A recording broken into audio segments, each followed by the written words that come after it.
Magandang umaga mga kabukid. Ito po pala ang gate ng aking kambingan at ito po yung pinakabakod niya, yung greenet na yan.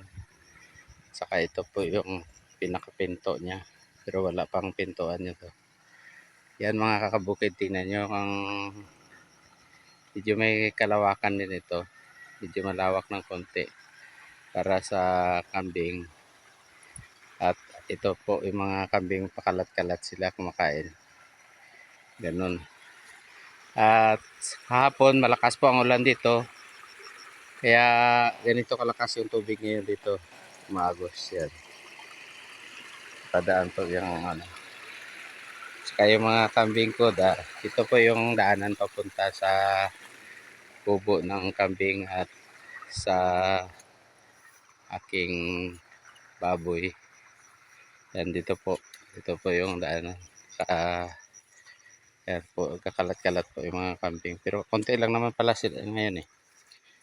Pero pag may mga pera, pambili, baka madagdagan sila kasi malawak naman yung area. Kaya maganda sana to kung walang ulan kasi tuyo yung daan. Ngayon malakas kapon ang ulan eh. Kaya basa. Ang kambing, tanghali nagalabas. Yan po yung bakod.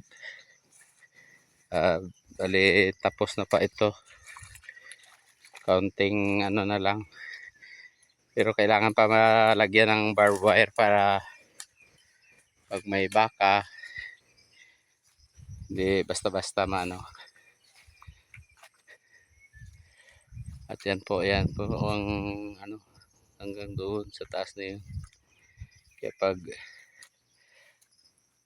mga 50 kambing kasi dito, kung may pambili.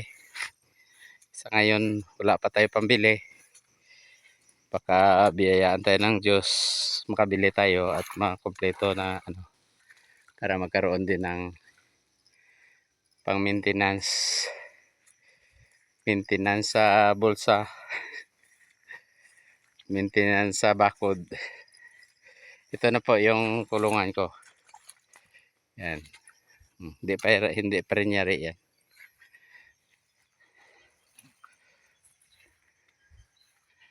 Ayan na po. Yan.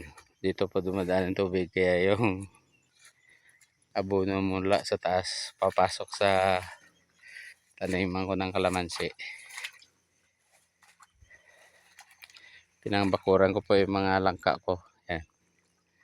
Kasi kakainin ng kambing eh. Maraming salamat po.